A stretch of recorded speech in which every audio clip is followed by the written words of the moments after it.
Hello, and welcome to the latest episode of Black Girls Heal. As always, I'm overjoyed to be with you again this week and sharing in this week's episode. Today's episode, I am talking about 3 ways that we may secretly ignore and maybe even feed into red flags. So, common thing that I hear from lots of folks, and even that we may have in our own personal um, when reflecting back on relationships or situations that went wrong, it's like, where did I miss that? And how did I get so deceived? Or, I wonder if this was the moment that I could have said or done something differently to prevent what was happening.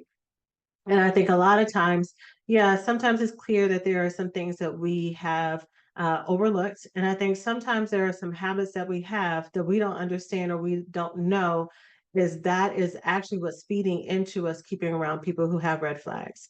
Things that are common habits that have not been clocked and told to us that this is what you're doing, that's making it even harder for you to distance yourself from people who may be toxic for you, unavailable to you, who don't have the best interests in you, but you don't recognize it until you're already attached to them, until it's already too late, right? And not too late because you've ever spent too much time with people to where you can't create boundaries. I think that second cost fallacy is why a lot of us will stay in friendships, stay in relationships, keep feeding into things with family members because we think, well, I've been here for X amount of years. I've known them for my whole life. This is how we've always done it. It'd be too weird or awkward or uncomfortable. There's too much invested into this to change, but that is never the case. And anytime you can always decide this does not work for me and to pivot and to change.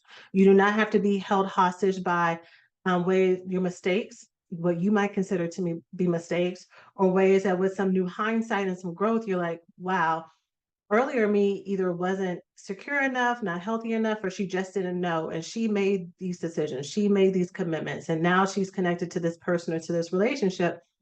You do not have to be held hostage to what younger you, more uninformed you knew, right? Now you have access to knowing what you're worth, what you deserve, who you are, and what you want in the future. And so at any time, you can change your mind.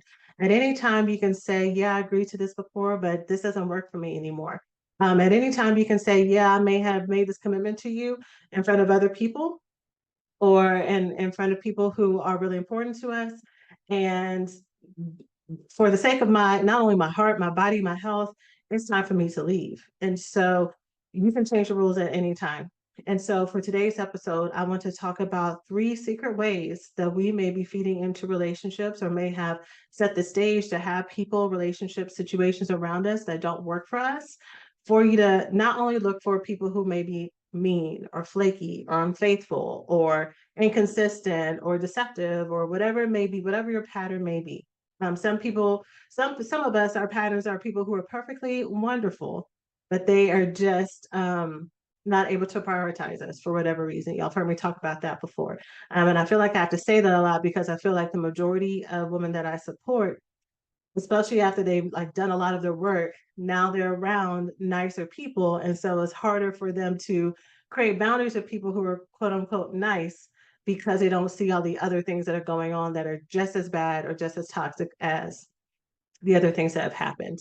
So we're going to talk about some of those red flags in today's episode. So go ahead, get your pen, your paper, your journal, and let's go ahead and jump on in.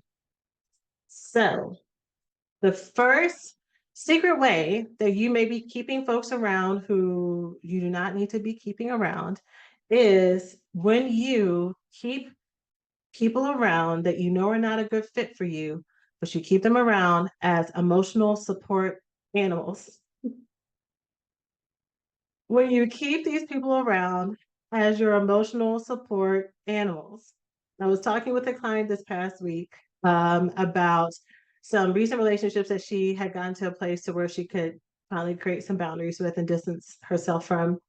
And, and me reflecting back to her what I heard, this is kind of what came out because she had saw that these were people that weren't really a good fit for her. Earlier versions of you of her would have um, dismiss the red flags, dismiss the narcissism, dismiss the ways that this person was not meeting the standards of the type of partner that she wanted, or even the type of friendships that she wanted, right?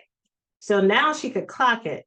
However, because she, and I feel comfortable saying this because we've talked about these things before, she's given me permission to share at different times. And also, this is a story that is so common for all of us. So many people could hear this and be like, oh, that's me, which is why I'm sharing it. But because she have felt some loneliness, because this person made her laugh in some ways, because this person was someone that offered something to do when she was bored, because this person allowed her to get out some of this flirtatious energy whenever she needed it. She knew it wasn't going to go anywhere. She didn't want it to go anywhere, but it was able to give her a place to, again, to kind of release some of this pent up romantic connection that she didn't really have any other options or any other options that she wanted to engage in. It was almost like this is my place to kind of use as a playground and not really care about what happens. The problem with that, which is going to come back around with some of the later other things that I'm going to share in today's episode, is the problem with that is that we underestimate a lot of different things. One, we underestimate that because your eyes are open, because you see the game, because you see that what is going on is this person is not going to be available for you. They're toxic, they're narcissistic, they're dysfunctional.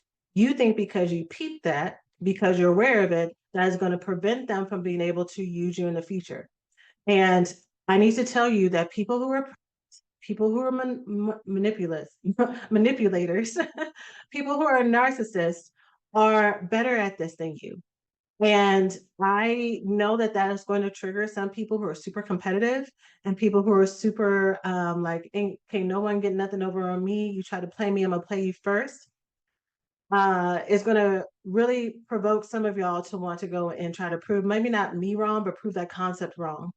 And I need to tell you that there are some people who are just really bad people, that their aim is not to, is to have ultimate power and control, to have access to your body, that they don't spend 10% of their time manipulating people.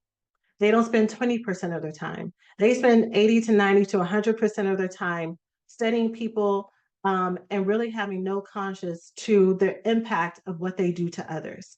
And this is not only for people who are narcissists and predators and people who you will never be able to, as much as you want to have a redeeming quality to them, it will not exist. This is also for those of us, just being honest, who are very avoidant. And some of us who are very avoidant, we can kind of look back on our avoidant past. If you're listening to this podcast episode, I know that you are going through or have already gone through a lot of your transformation work. But many of us can look back at our avoidant past and see the remnants of the people who we've broken their hearts. We've broken their hearts, we've cut them off, we have distanced ourselves from them. We have played a very deep and elaborate game for some of us, or we have just been like, I don't care enough about you to even play a game. And no matter how hurt this person said that they were, no matter what they tried to do to get their lick back or whatever, we did not care because we were so detached, right? So if you're on the receiving end of that, and you think that with me saying that there are some people who are just at this place where they are so detached that there is really like you're not going to win the game, and you're like, okay, you know what? Watch this. Bet I will. I think that you're using your energy for the wrong things. I think it is a best use of your part of your focus, especially if what the trigger is I'm not gonna let anyone get over on me. I'm not gonna let anyone disrespect me because I deserve more than that. Use that energy. And instead of using that energy on people who are destructive and people who could never give you what you ever wanted and aren't even worth that time, use that sense of justified righteousness and confidence and knowing of your value to eliminate these people from your life and learn how to focus on people who are going to give you the abundance that you want. If I only have 24 hours in my day, why would I spend, and 16 of those hours are awake, 8 hours I'm working, a lot of those other hours I have to sleep and eat. Why am I going to use 5 to 6 hours of my mental time and my heart focus on people and relationships and things who are trash? Why would I use my precious time and my precious heart energy on people who aren't even worth it, right? versus being able to detect, okay, there are some people that no matter what I'm trying to do, they are not going to feel on the level that I want them to feel, the regret, the remorse, the whatever that I will want them to feel whenever I do. Maybe I do enact my revenge. Maybe I do enact a way to make them feel jealous. Maybe I do cut them off.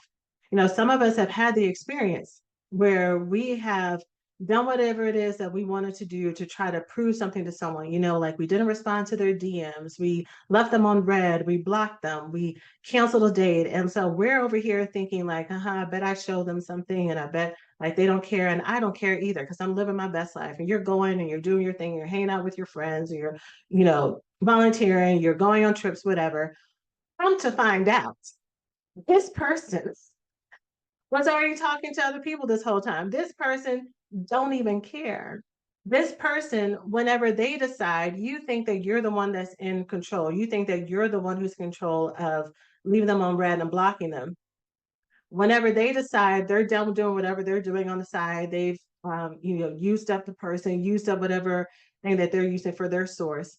They decide to come around and they decide to try to romance you, woo you, apologize to you, honeymoon you to get you back into their fold. And so you think that you have been the one who's been teaching them this lesson the whole time. You have just been one of many on their roster. You have just been one of many people that they will circulate and come back and drop a non-committal, low energy BS effort to get you back, or to get you back talking to them. Because some of y'all, your foreplay, your emotional foreplay with this person is chaos and fights. Some people, they know all they have to do is tell you nice things, do nice things for you, apologize, hang out with you, be a good friend for a while, and then you'll be right back in the same thing you were before. For some of you, the energy of fighting and conflict and stuff is enough.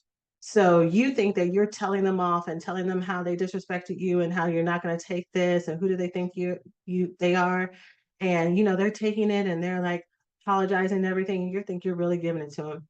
Meanwhile, this person's playing Tetris on their phone, like while you're talking, like, but you can't see that. This person is not all affected in the way that you think they are. They just know that you have to get this out. They know that you have to have your emotional tantrum. And once you've done that, and once they give you some platitudes, then we can go back to business as usual and repeat the whole cycle all over again. Okay. So number one's point is keeping people around as emotional support animals. And I'm going off this subsection of that because I need you to know that for some of y'all may keeping people around that you see red flags because you're bored, because you want someone to flirt with, because they're nice enough. But whatever red flags you saw at the beginning, they don't go away just because your eyes are open. They are red flags for a reason. In the book that's coming out, How to Pick Partners for Love Addicts, the book that I said that's done is being printed right now. One of the things that I share in the book that I've shared here on the podcast before is that the red flags that I list in that book are not like the same thing as pros and cons. Where if you make a list of qualities that you like about someone and a list of qualities about someone that you don't like, and you compare them, it's not like if you have 6 on the pros list and 4 on the cons list, that those are like they may equal out, so it's just +2. No, everything on the cons list is like -100. There's nothing that is possible on the pros list that will outweigh the destruction that this person who is displaying these set of qualities that is going to outweigh this. These qualities are going to drain you, deplete you, emotionally trigger and traumatize you. They may use, if this is a romantic connection, they may use some of these qualities to use you romantically, sexually, and get you involved that way. For my folks who have poor financial boundaries with family members, with friends, with other people, with partners, these could be people who will use these qualities to financially drain you and put you in ruin. For people who, have a hard time with emotional boundaries, whether or not it's friendship, romantic, or family, or otherwise. These are people that when they show these qualities, they are going to use you as their emotional supply. And so there's no amount of advice, of giving, of patience, of support. You're connecting them to therapists and you're connecting them to resources that's ever going to stabilize them, and that they're ever going to truly be grateful for, and they're ever going to truly be able to stand on their own 2 feet. right? And so you need to decide for point number one, you need to decide that when someone is showing you who they are and what they're available for, they do not qualify as an associate or a friend. And I know that there are some other people who might teach differently to keep people around for resources. I, in my experience, I can only speak from my experience. In my experience, anything that comes from a destructive and toxic source always has a twinge of toxicity too. So let's say I knew someone who was a car salesman, and this is on my mind because I've been recently having some car issues, right? And at one point I was like, oh my God, am I gonna have to get another car? Let's say I met someone along the way who was clearly toxic, narcissistic, whatever, unavailable, whatever, in some way, enough to where I had to create real distance from them. Not just someone who, like, okay, we didn't click, we didn't really have a lot in common, it didn't match, but no, actually, there are some actual cons here. And I thought, okay, well, they're not a good fit, but I'm still going to keep them around because who knows? Who knows when I might need to hook up? In my experience, some other people may strongly disagree with this, but in my experience, if I go and I try to catch a favor from one of these toxic people, a few things may happen. One thing that may happen is now that I have opened this window, they have a window to come and try to ease in all the other ways that they try to take advantage of me, whether or not it's emotionally, mentally, financially, sexually, whatever, because now I need something from them. Now we are in talking terms again. Now there is this openness that wasn't there before. So now they have a window in, right? So they can slip in something that I didn't want. Right. I'm either restart or start for the first time what I was trying to prevent in the first place. The second thing that may happen is because this is a really toxic person, this favor that they're giving me already comes with its cons. Like it's not actually that good of a favor. I'll give a different example because this is something real that happened. There was a girl that I went to school with, and she was working at the campus store. And I already knew that she didn't like me. She was trying to go after the guy I was dating at the time. In fact, they may have even like that's a whole other story, y'all. But just whatever it was, I knew that it just wasn't good vibes. So she comes and tells me, "Hey, Sheena, I know you're looking for a job. The campus store is hiring." And I remember having in my mind about trusting the fruit, looking at the fruit of the people, like looking at the tree and looking at the fruit that they produce. And I knew at that time, because I can't trust the source of this thing, whatever fruit she's giving me is not going to be good. Come to find out, y'all, I was right. This job that I probably would have gotten ended up being something that was kind of embroiled in like a scandal. People who got the job ended up losing it kind of shortly afterwards because the campus store had to close. Like it would have set me up for so much destruction and despair. And also, who's to know because she didn't really like me, who's to know if she wasn't going to set me up or, be a bully because she would have been kind of like a supervisor or a manager, like it would have come, the favor wasn't actually a favor.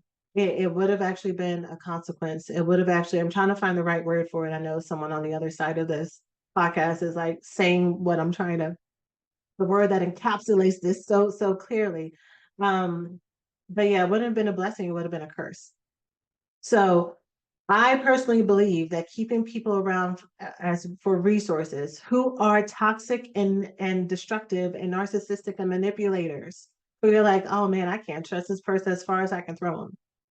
Those type of people, I don't believe, and I am not going to encourage y'all to keep them around at all for any reason, for emotional support, for jokes and laughs, to flirt with in the DMs, to ask for favors when you need them because of what comes along with it. Okay. So that's point number one. Point number two, y'all, that I would give you the secret ways that we may ignore red flags that may feed into destructive relationships is not sitting in your feelings and paying attention to your discomfort. So sometimes what happens, especially in the case of, like I said before, where you've done enough work to where maybe the very clear red flags that you had in the past are on your radar now. Like I've talked before that when it comes to healing and breaking these patterns, it's like different levels.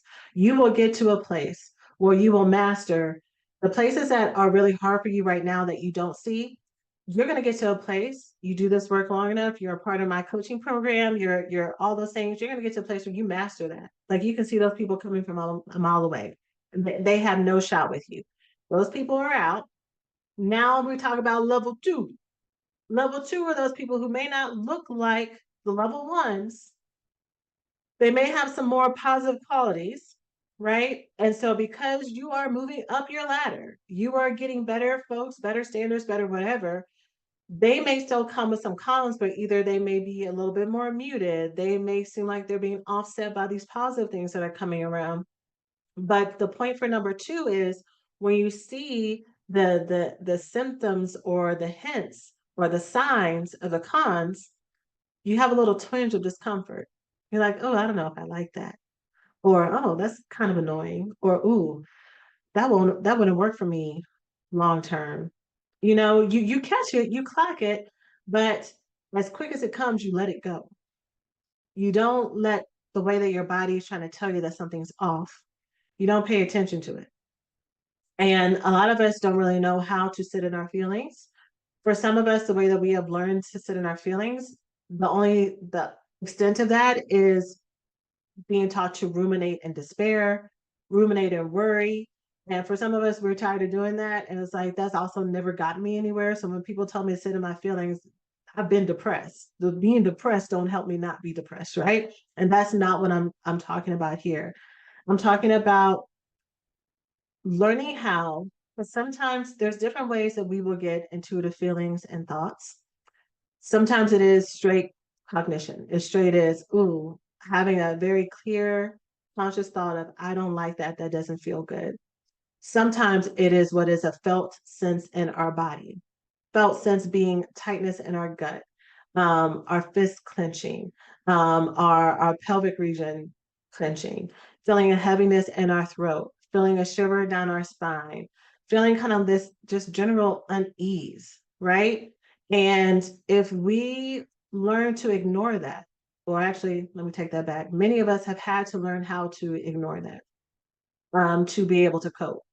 Sometimes we have had to learn how to ignore that because for us growing up, that felt sense of being in our body because we were surrounded by so much trauma, whether it was very clear physical, sexual abuse, or whether or not it was the incredible heaviness of a childhood emotional neglect, which is the common thread for anyone who listens to this podcast.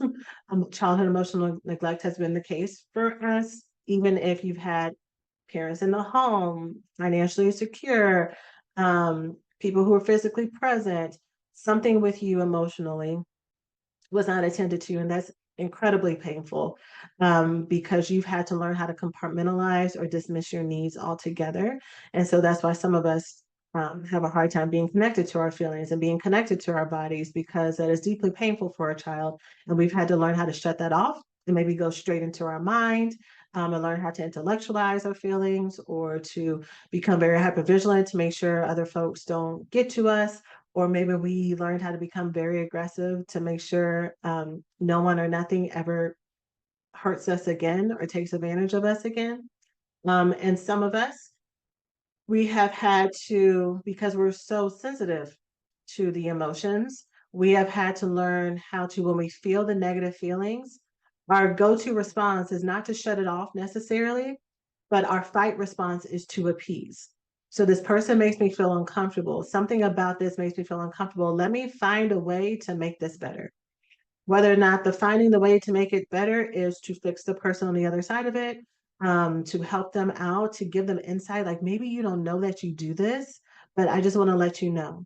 I've heard before that it's good to communicate to people what you need. So let me communicate to this person who's giving me these red flags that this is happening, right? So your fight response may look like trying to appease and try to help them. It may look like, I don't like this. And I think that what this person is wanting or needing, or the way that this is going to show up in the relationship, if I stay aware of this, we're not going to be able to move forward. So now what I'm going to do is I want this person to be more available to me. I want this person to be more honest with me. I want this person to be proactive in making plans with me and to prioritize me. But subconsciously, I know that's not going to happen. So what I will do in the background is I'm going to minimize that need. I'm going to make that need smaller. I'm going to kind of forget about it so that when that stuff happens, yeah, it's still uncomfortable, but the sensation that's in my gut is not as strong. The irritation is not as big because I've done what I've needed on my end to um, kind of cope with what's reality, right? I say often in this podcast that when we see or meet people who are not available for us, the best thing for us to do is to see exactly who they are and where they are and to accept that and not accept it in the way of that we're green lighting it or that we're okay with it and that we're co-signing it, but just to see like this is a person who this is the most that they can give me and that they want to give me. And it's not my job to try to change them, convince them otherwise. That does not mean that we allow these people with this new acceptance that we allow them to be in our life, to be in our inner circle, to be our lovers, to be the family members that we call when something's going on. Something that has been frustrating in the past, not when specifically my students have done this, but when they really try their best and the people on the other side of this end up hurting them. It is so frustrating to me. It makes me want to like be like, girl, let me talk to your mama. Like, let me talk to your daddy. Let me talk to your sister who said this to you. Not really, y'all. I've never said that. But like it makes me really empathize and hurt for the folks on the other side of this. But whenever I have a student who is like really trying her best to like be aware of her emotions, be honest with herself and express herself and share what she needs. And she goes to a toxic family member who their response to her vulnerability is to gaslight her, to dismiss her, to mock her, to make fun of her, or to make promises that they know they're not going to follow, to bring up the sibling that's the golden child, to continue to scapegoat them, to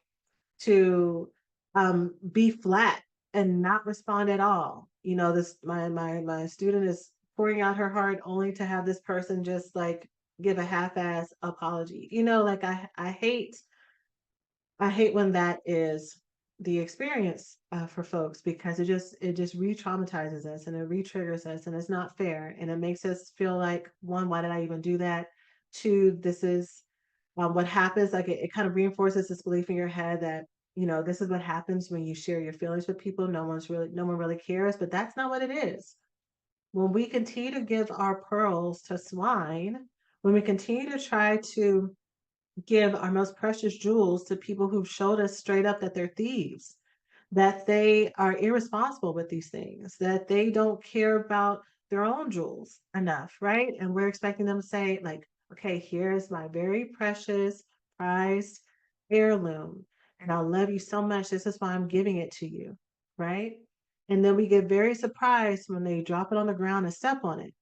When they showed us straight up that um, they were not going to be careful with it in the first place, right? And so we have to pay attention to these feelings, to these gut feelings. And I'm going to repeat now something I said at the beginning of the episode. There are going to be some of us that we had a gut feeling before. And now that we've invested in this relationship, we did whatever we needed to do to stay attached to this person, to go deeper with this person. And maybe we've made some really big commitments to them. Maybe we've even started to build a life with them. And so we're very deeply in. But now that things are clicking, we're like, I thought and I hope that things would get better, but it's not. And not only am I still feeling what I felt before, I'm feeling worse. And we've already done all the like, well, maybe it's me, maybe it's my feelings, maybe it's my emotions, maybe I'm asking for so much, too much. And you try to reduce that as well. You try to become sacrificial and ignore that. And something still isn't clicking. It is okay, y'all. It is okay. I promise you, it is okay to check in with those feelings and now have a real honest conversation with yourself about where you are. Have a real come to Jesus meeting with yourself about where you are honestly in your heart, in your mind, in your body, in your spirit. And what are you actually feeling? If you could say exactly what it is that you're feeling without any consequence, what would that truth be? And let yourself sit with that truth and then make a decision from there. Acknowledge that there have been some things that you have not been able to pay attention to, maybe because it would have been too painful, maybe because it would have felt like too much, maybe because you were afraid of hurting people on the other side, or maybe, like I said before, y'all have invested a lot into this friendship. Maybe you are deeply invested as a best friend and you're deeply involved in their life. Maybe y'all are neighbors. Maybe y'all do Sunday dinner as a big group of everybody. And so if you actually are honest about what's going on with this person who's your best friend, it's gonna fuck up the whole friend group. Maybe it means that for you to be honest with this is going to go against culturally what is expected in your family when it comes to respecting elders and always being available for family. Maybe you would have to create some distance and you don't want to do that. Or maybe straight up you're married to someone. Maybe you have kids with them. And what you thought this would be is not what this is. And this isn't a temporary thing. This is actually, when you look back at it is not, there's red flags that have always been there. You know, I hope, and it's hard because the things that I talk about here on this podcast, of course, this is a trauma-based podcast that focuses on destructive and toxic relationships, right? So it's not always going to be sunshine and roses. But I've said this before, I am still a hopeless romantic. I believe in love. I believe that relationships work. I believe that relationships are some of the most incredible gifts that we can have, to be loved and to be loved by someone who is healthy and available. Like, it is the deepest gift that any of us can have. And I believe that is available for all of us. But when we are with the wrong people, we will miss the perfecting factor that happens when we're with available people. But honest conflict happens because it will happen. It will happen with your soulmate.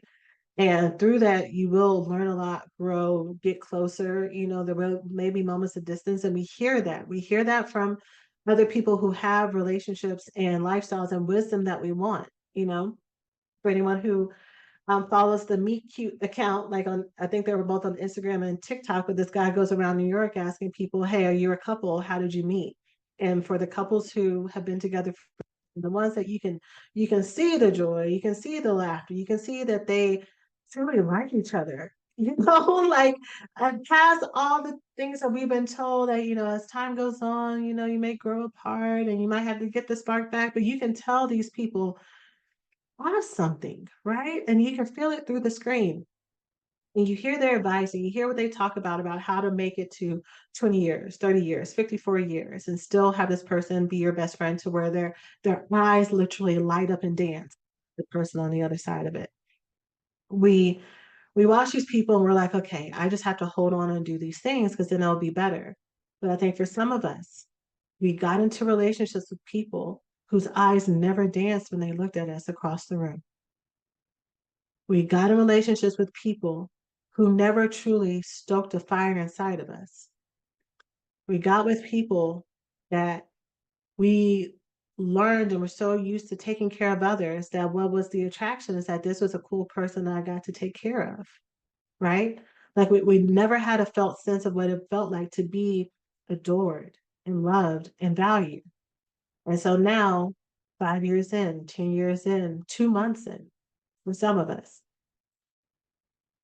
something is not clicking, and we need to take an honest look at ourselves, or take an honest look at what brought us here. And sometimes it's painful. And sometimes, well, not sometimes, it is painful. And if this is a person that we really love and care about, versus feeling obligated to, because obligation and love are two different things, by the way, y'all. Feeling obligated to someone and feeling love for them are two different things. We don't feel like we have a right to create this distance because of the collateral damage of hurting this other person. But the worst thing that you can do is to continue to create or feed into relationships that were broken from the start. So I'll say this again. Some of us get into relationships with people where things are healthy And we are going through the normal wear and tear of what it is for two humans, two spirits, two souls to come together and figure out life in this physical world. That's what happens. But there's real love, there's real redemption, there's real reclamation. That is the story for some of us.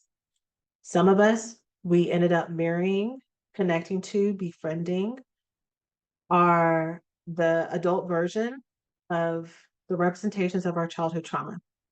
So whether or not you married your mom, you married your dad, you married your granny, you married your childhood bully, or married some conglomeration of it all, but married someone, something, a situation, connected to something, someone, a situation, that was just a representation of continued neglect, harm, being ignored, being abused, being used, um, being discarded. That's the story for some of us. And if it's hard for you to give yourself permission to to see that and to own that, I want to give that permission to you. And I also want to give you the permission, or I want to give you the assurance to know that life on the other side of this, y'all, that is your story. And I'm saying this not only from my personal experience, but also from the experience of hundreds of women who have helped have this clarity. And then women who I've not personally helped, but by way of this podcast, they've messaged me their stories. Life on the other side of the relationship that is causing your gut to turn in knots and sleepless nights, and you're feeling depressed and you lost yourself after years of telling yourself that it's you, and you're just like, this might be me, but I can't do this anymore. Um, and you're afraid of what you may lose on the other side of this. When I tell you how sweet life is, some of us, our biggest trauma is our current relationships. And it really is as simple as when you are away from this intimate connection, your health will physically improve. Your ability to sleep will physically improve. Your joy will improve. Your self confidence will improve. Your other relationships will improve. Your children's health will improve. Your money will improve. That is actually, that it really is for some of us, that relationship, that friendship, that over connection to your mother, father, grandfather, your codependency with people in your life, that romantic relationship, that it really as simple as that is the trigger. And all the remediation that you're trying to do is not working because it's not supposed to be there. It is a thorn in your side that has no redemption, and you got to pluck it out. Okay. So, whoever that was for, I hope that that landed how you needed it. And that maybe you can come back to this episode if you need to hear that again. But that's number two. The secret way that we may ignore and feed into relationships or feed into red flags is ignoring our feelings and not paying attention to discomfort that we have in our body because we're like, for whatever reason, this is a good person. You know, I've already been here. It's too late.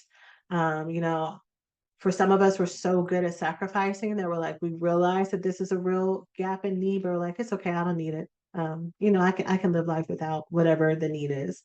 And you can't, hun. That's why it keeps coming up. It's not normal. And not only not normal, but it's not healthy for you. And you're going to continue to decline until you pay attention to it. All right. Number three, the third secret way that we will secretly ignore and feed into red flags for people who are not good for us is underestimating that some people really are that bad, that selfish, and that manipulative. I think it is very hard. And this is for not only my love addicts listening, but also my love avoidance, who some of us are the extreme of love avoidance. So you are so crystal clear, like you're so good at being logical and you're so good at like seeing things objectively. But when your heart is involved, you're just as susceptible to what I'm about to share. The women that I serve across the board are the most loving. Y'all are the most loving, caring, beautiful souls and spirits. All of you, every single one of you. I am always so amazed and impressed and honored to be in your presence. you know, whether or not we get up to talk on the phone, on a call, and see y'all in person at an event, at a workshop, at a retreat, or just in one of my coaching programs, y'all are always just, y'all blow me away with the genuineness of your spirit and how incredible you are, whether or not you see it or not. It just shines through the screen, or shines around you. And I think the hard part for all of y'all, all of us, even in spite of the trauma that we've gone through, for many of us, it is hard for us to truly believe that there are some people who really are just that evil, that heartless, that detached. That is, that all boogeymans do not come with horns and come with red skin, that they are not going to come with big googly eyes. They're not going to drool and come around with trench coats. They're not going to have weird haircuts. Some of them have beautiful shades and deep waves. Some of them work in engineering firms. Some of them volunteer on Sundays. Some of them are come in a package that make you laugh more than anybody else. Some of them are going to be the ones who hold your hand when your mom passes away and brings you soup in the morning. And these are also the same people who, when it comes to their own self-interest, they will take advantage of you, they will lie to you, they will manipulate you just to get what they want, and they will not have any remorse from it. Your tears do not matter. Your broken heart does not matter. The STD they give you, they do not care. The child that ends up getting neglected on the other side of this, not their problem, right? But they may not be as cold, or is the way that I'm saying it right now. They may fluff it up with a whole lot of other words and say, I'm really sorry, I wish I could do better or whatever. But the end result is the same. And when we underestimate that there are some people who are just that manipulative, we will waste energy on telling these people off, because we think that if we tell them off, it is going to zing them or get them in such a way to where something clicks. Like, I cannot tell you how many of my clients are talking about a past partner, family member, their dad who is like super detached and uninvolved, or an ex or a current person they're dating, or a friend who's just like really like says like really mean things. And they'll say something to the effect of, like, obviously what you're doing is not working. Like, I've heard that same phrase 8 million times. Obviously what they're doing is not working. Like, why can't they see that? And I'm like, girl, actually it is. Because what they want, what you want and what they want are not the same thing. They want access, they want attention, they want sex, they want something to feed whatever is their goal is. Their goal is not harmony in a relationship. Their goal is not a committed relationship with lifelong love and a happy ending. Their goal is not emotional intelligence and sleeping peacefully at night. They sleep very peacefully at night with what they do already, right? There are some people who do not have the same morals and standards that you do, hun. And it doesn't matter how much you expose and show it to them. It doesn't matter how many buildings and relationships crash around them. They are getting exactly what they want until they decide otherwise. And there's nothing that you can do to illuminate that to them or to make them want to pivot from that, right? There are some people who are just heartless. And there are some people who are not heartless, but they're so traumatized and they've gone through so much bullshit that their walls, you are not getting through those walls. It is the Pentagon wrapped up in the fucking pyramids that has been pushed down into the core of the earth. You ain't getting there. There's no way for you to get there. They're going to have to do their own work to want to unravel that. So the best use of your energy is, if you do need to say something, that you're saying something to yourself or for yourself, that if you do go off on them, that you understand that you're talking to a brick wall and that you're doing this for your own inner child. That actually, for some of us, when we're actually really on top of our inner child work and working through these things, some of us will find that what we think needs to be said to them, finding a way to come and self reparent and care for ourselves and soothe ourselves does the trick. We no longer need to have this final closure conversation with them because we're able to give it to ourselves, right? Um, and that's the importance of doing this work so that we don't stay on this merry-go-round of talking to people and giving to people who cannot, will not, do not want to, don't know how to show up for us. But some of us just really need to be honest with ourselves, not even be honest. Some of us need to come to believe. Some of us just need to come to believe that there really are some people who are just that bad, that selfish, that ridiculous. And they will be the most, not only physically beautiful, but they may have some of the sweetest demeanors. They may have some really attractive qualities or some really redeeming qualities, but that doesn't change the predatory nature or the level of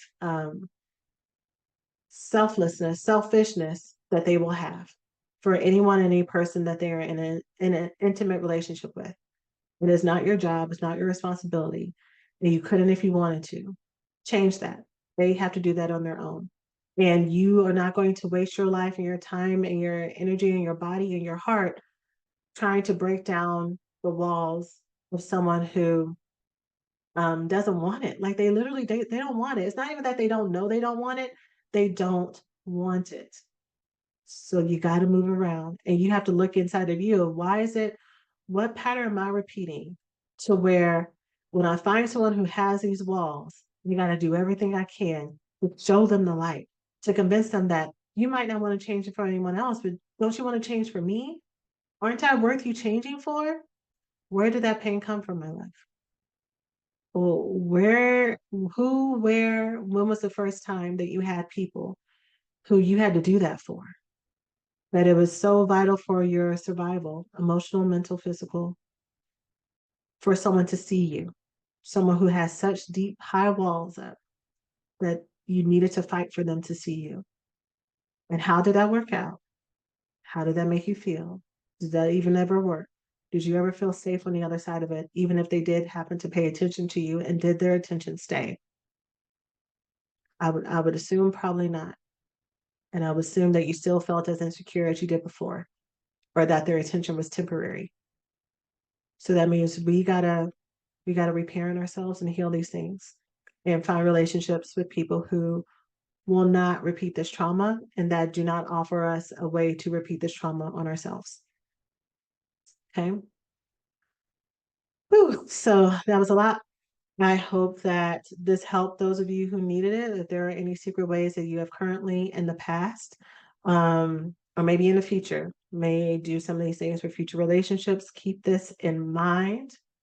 If the root sources of this are things that you would like to work on together, the recovery school is the place to do that. Every single thing that I talk about here is not only covered in the recovery school, but how to work through it, the next steps, exercises, and also support to help you work through it so you're not trying to do this on your own, so that you're not caught on the other side of like your own, not, I've said this before, we can only see to the end of our own self-awareness and self-perception. So there are things that you don't know that you don't know. And so this program is built in such a way to help you break these patterns, heal from love addiction, love avoidance, and the trauma that causes it to make way for healthy love. So you can learn more by going to therecoveryschool.com. And I said in last week's episode that there is currently at the time I'm recording this, 25% off discount for everyone who enrolls with the code new students through November 1st. All right. So I'm sending you all so much love. And as always, take care of yourselves. And I'll see you in the next episode.